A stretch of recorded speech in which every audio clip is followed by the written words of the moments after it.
Welcome back to NY Flight Jets Talk. In this video, we are joined by former Jets GM and current ESPN analyst, Mr. Mike Tannenbaum. Mr. Tannenbaum, how are you doing today? Doing great, Connor. Thanks for having me. I appreciate you joining me, as I know you're very busy, man. Love hearing you on Get Up mostly every morning. But let's get into it. So, what do you think Joe Douglas' strategy/tactic should look like going into the offseason and draft? Generally, Connor, for most teams, unless you feel great about your offensive line, improving the offensive line is a great way to go. And I believe it's Vera Tucker and Joe Tippmann are the two offensive linemen that are under contract. So it's an opportunity for them to improve the team. Hopefully, they could do that both in free agency and the draft. I agree, but do you think Vera Tucker plays guard or tackle going into the 2024 season? Yeah, you probably have some flexibility there. It's easier to get guards than tackles. So if they felt comfortable by him playing tackle, that's probably the way to go because it gives you easier to find somebody that could play more in the interior, center and guard. Do you think they go Alt Fashanu or Fawaga in the first round where they're sitting? Yeah, if either of those guys are available, I think those would be great picks. I think those are two really good players. Yeah, I agree. Personally, my number one guy is Fashanu, then Alt, then Fawaga. I'm concerned that Alt and Fashanu are not going to be on the board when it comes to our pick, but I can see Fawaga being available in around the 15th, 18th pick. So I feel like if Alt and Fashanu are off the board, we can trade back and possibly get Fawaga, but I think they try AVT out at tackle in the preseason and then see how he does, but I still think they keep him at guard. I'd prefer to bring in like a Jonah Williams guy, one of those guys that to play tackle next year, and then we can have Carter Warren as the swing tackle. But knowing Woody Johnson's standards, what do you think needs to happen to keep the Saleh and Douglas regime intact for the 2025 season? I don't think there's necessarily like they're going to win X Games or the division. I think it's just showing like real progress. And look, having Aaron Rodgers for 17 games, that's what I think everybody who follows the team, works the team, wants to see is, can Aaron Rodgers lift this entire, program? So hard to put a number on it, but I think we'd all kind of see, hopefully, big steps in the right direction. Yeah, I think they deserve a year, 17 games with Aaron Rodgers as their quarterback. They did not expect the Trevor Siemian, Zach Wilson, Tim Boyle kind of carousel. So I think they're all back next year, but I feel like if we don't make the playoffs next year, they have to go. I mean, Douglas has had 4 drafts to rebuild this team. The great draft was the 2022 draft. Other than that, his drafts have been inconsistent. And Saleh, he just hasn't had a good enough quarterback. I was talking the other day about the Jets bringing Mike Vrabel in and how he's had a bad couple of years, but coach of the year 3 years ago. Robert Saleh hasn't had a quarterback that's half as good as Ryan Tannehill.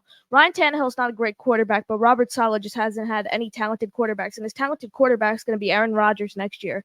But what concerns me with Aaron Rodgers is his age. So that's why I think we need to go after a guy in the draft, whether it's round 4, round 3, round 5. We just need a quarterback in the draft who can kind of sit back and develop under Rodgers. Yeah, I think that's right. I don't think a little bit like the offensive line, you can't have enough quarterbacks. So I'm sure at some point in the offseason, the Jets will add a quarterback. It could be, maybe early in free agency. We saw like good backups like the Gardner Minshew's of the world get signed early, Marcus Mariota. So, we'll see. It could be in the draft, but I wouldn't limit it to just that. Yeah, I think Jacoby Brissett's a great option. I had my eye on Baker Mayfield, but after they won that division, I think he's staying in Tampa. But we need to bring on a veteran and draft a guy. But staying at the quarterback position, what do you think the Jets will? Who do you think the Jets will trade Zach Wilson to, and what do you think they can get for him? Yeah, probably I would do it for a pick in 2025, meaning how much he plays in 2024 would impact 2025. So that's what I would do, is, be patient on the compensation and go to a place where maybe you could sit for a year, learn, get a fresh start. Maybe it's Arizona where you're sitting behind Kyle Murray, who maybe is not as entrenched. Maybe it's Tennessee, where it's Will Levis, you're not as entrenched. So places like that. Yeah, I agree. I think I don't know about Denver. I was thinking Denver, but I can't see him and Sean Payton kind of working together. Minnesota's an option to look out for. I don't see the Rams because Mike LaFleur's over with the Rams. But I definitely think he gets traded. I think at best we could probably get a 5th-round pick for him. Unfortunately, I think that's all we can get. But I think we're lucky that we can even get a draft pick for Zach Wilson, as he really hasn't showed any flashes other than the Texans game. That was probably the best game of his career. He played great, but he's very inconsistent, a lot of ups and downs. But going into some fan questions, we have Alan asking, Mike, in your tenure with the Jets, was there a trade offer that crossed your deck that you passed on that today you look back with instant regret? Same question on players you liked in the draft that you passed on that today you regret not taking. Yeah, probably could do both of those with the same player, Chris Long. Chris Long was a player we had identified in the draft. We spent a lot of time with him, loved him. Had an incredible visit with him in Charlottesville, Virginia. Felt like he was a good fit for us from a scheme standpoint, from a personnel standpoint. And I look back and think, boy, we should have been a little bit more aggressive to go up and get him. We didn't, and I think that was a mistake. Yeah, he was a great player for the Eagles. That's actually the funny part is I always identify him because that's my dad's name, same name as my dad, and I find that very funny. But Damien asking, would you offer Bryce Huff a contract in the offseason or let him walk for nothing? As I'm afraid the Jets are going to do that. Yeah, ideally you'd like to keep him. They've done a great job of developing him. He's a good young pass rusher. He'll probably have a pretty good market because he can rush the passer. But ideally, they would figure out a way to keep him. Yeah, Bryce Huff, great pass rusher. He's struggled a little bit with the run. Personally, I'd put the tag on him if I was the Jets. Give him one more year, but I think he can get a bag in free agency. And I've been seeing a couple like mock trades. I was on Boy Green Daily a couple mornings ago, and some guy put in the chat Bryce Huff straight up for Devontae Adams. If you were in Joe Douglas's seat right now, would you accept that trade if the Raiders sent it your way? Good question. Well, he's not under contract, but if he was, I don't know. I think it's harder to find pass rushers generally, Connor. So I would typically keep the pass rusher and try to find a receiver someplace else. Yeah, I think a tag and trade for Bryce Huff is 100% in play. Comes to wide receivers, T. Higgins is my number one guy. T. Higgins, Mike Evans. I'm not a big fan of Devontae Adams just because of the age. The contract, probably looking at around 3 years, $95 million. So I'm not too big on Adams, but a lot of people are. I think wide receiver 2 is we need to tackle that in free agency. A wide receiver 3, like a Kendrick Bourne, Darnell Mooney type of guy, as Alan Lazard has proven he cannot play 1, 2, or 3. I mean, it doesn't take a film expert to watch film on Alan Lazard and say he's not a top 3 receiver. I mean, if you look at his film from Green Bay, even it just shows he's not even a top 3 receiver. He's here because of Rodgers, and he struggled without Rodgers this year. 4 years, $44 million contract, and he struggled to find the field a couple games. So, I mean, but then staying on the offense, what do you think are the building blocks for really restructuring this offense going into 2024, as we need to give Rodgers a solid offense next year?